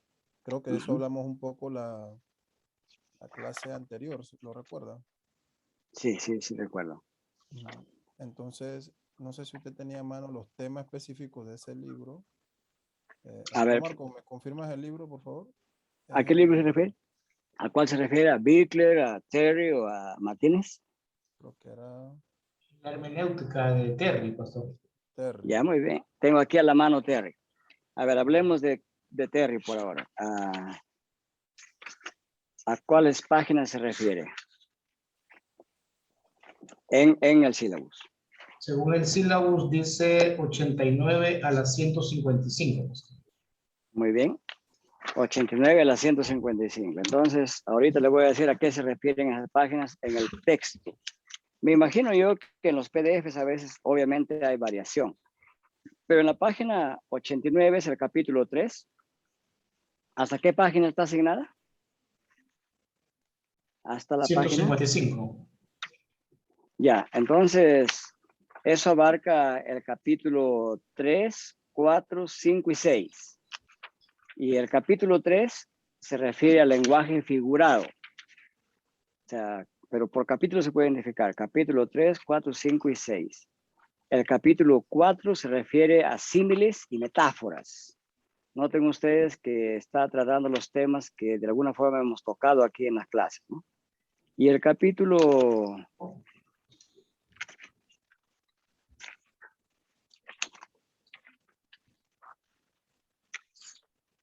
Entonces, está hablando de metáforas y se va hasta el capítulo 6, que continúa hablando sobre el lenguaje que hemos tratado de figurado. Entonces, digamos que el capítulo 3, 4, 5 y 6 del libro de Terry es el que hay que buscar. Si no aparece... Perdón, el capítulo 8, interpretación de tipos. El hermano Marco me mandó esta imagen que él logró encontrar, que concuerda con los temas que usted nos acaba de mencionar, ¿no? Correcto. Ajá. Okay. Y luego se salta al capítulo 8, que trata sobre justamente el lenguaje tipológico o interpretación de tipos. Así también está en el texto físico que tengo. O sea, esas serían las lecturas. O sea, serían capítulo 3 al 6 y luego el capítulo 8. Ok, entonces, esos son los temas. Muchas Esos gracias. son los temas.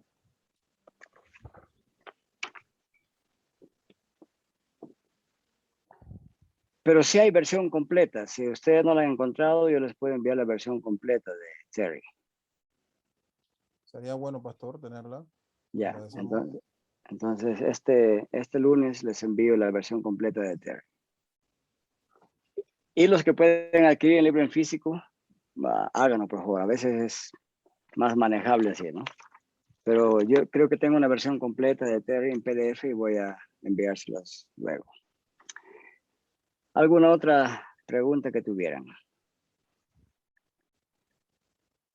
Hasta aquí, estas clases les está orientando a ustedes para estudiar mejor y aplicar mejor las reglas hermenéuticas a la interpretación, o les está causando más confusión. Sería importante saber eso. Están muy buenas, Pastor Alonso. Excelente. Solamente que tenemos que echarle un poquito más de esfuerzo en leer los libros recomendados, ¿no?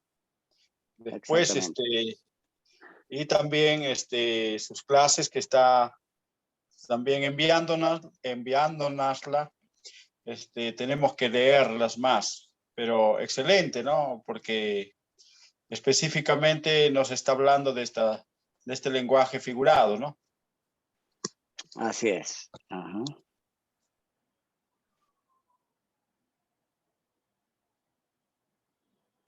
Muy bien, muchas gracias, hermanos. Vamos a continuar entonces en la siguiente semana, Dios mediante, si estamos todavía con vida. Y vamos a tratar para la siguiente semana Hebreos 4. Pueden ir estudiándolo ustedes si gustan, tienen un tiempito. Y voy a dar la versión de Patrick Fairbairn. Trata de la relación de Canaán con el estado de reposo final. Y si nos queda tiempo, trataremos algunos pasajes tipológicos de Corintios también, para tener ejemplos concretos de cómo interpretar estas tipologías. Y en la última clase hablaremos de las tareas, próximo sábado, Dios mediante. Y también, de acuerdo a la pregunta de Manuel John, hablaremos de los pasos a seguir para preparar un sermón o una clase, aunque esto es hermenéutica, no es homilética, pero igual podemos conversar sobre eso y compartir experiencias, porque digamos que un trabajador, un carpintero o un labrador, tiene sus propias técnicas de obrar, y creo que si compartimos nuestras técnicas nos podemos enriquecer mutuamente, como dice Proverbios, hierro con hierro se aguzan, ¿no? Muchas gracias por su paciencia y atención, y estaremos Dios mediante encontrándonos próximamente el miércoles. Que el Señor les bendiga mucho. Una Diga, pregunta hermano. sencilla que la había olvidado, perdón, ahorita que usted dijo eso de la lectura. ¿Qué versión es la que usted usa para leer? Porque veo que no coincide ni con Reina Valera, ni con la Nueva Biblia de las Américas, ni la LBLA. A veces uso las Américas, a veces la Reina Valera, y otras veces tengo que rehacer la traducción para que sea más precisa con los idiomas originales. Por eso es que a veces no coinciden. Sí, es que tengo las 3 versiones que te acabo de mencionar y no coincide ninguna en muchas ocasiones. Ok, gracias, pastor. Bueno, eso es un paso que siempre tenemos que hacer en la preparación de ciertos pasajes, ¿no? Cuando ahorita estoy predicando sobre Job, por ejemplo, ¿no? Entonces algunos me preguntan igual, dicen, pero en mi Reina Valera no aparecen estas palabras, ¿no? Y bueno, pero sí está en el texto griego y hebreo. Entonces a veces hay que hacer ciertos ajustes pequeños para darle literalidad al texto, ¿no? Perfecto, gracias, pastor. Muy bien. Hermano Andy de la Cruz, ¿podría concluir la clase con oración, por favor? Así será, pastor. Oremos. Señor, te damos gracias por este tiempo que nos has permitido tener en esta instrucción bíblica que hemos recibido por parte del pastor Alonso. Padre, ahora nos despedimos de este tiempo, cada uno a nuestras actividades y al descanso. Rogamos, Señor, que nos guarde durante este tiempo y que nos permita, según tu misericordia, ver un día más, que podamos acercarnos con el resto de tus hijos en todo el mundo en este día que tu iglesia, Señor, ha apartado para la adoración a tu nombre, Padre. Te pedimos que nos guarde, que podamos disfrutar de un domingo, Señor, lleno de alabanzas a tu nombre y también siendo edificado por tu palabra expuesta en los diferentes púlpitos de tu iglesia en todo el mundo.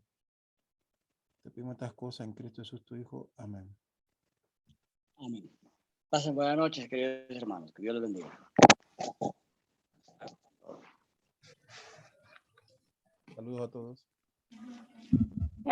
Gracias, pastor. Hasta mañana a todos. Gracias. Dios les bendiga a todos. Pasen un buen día, Señor. Gracias, hermanos segundos. Dios les bendiga también. A todos ustedes tengan un buen día del Señor mañana. Amén.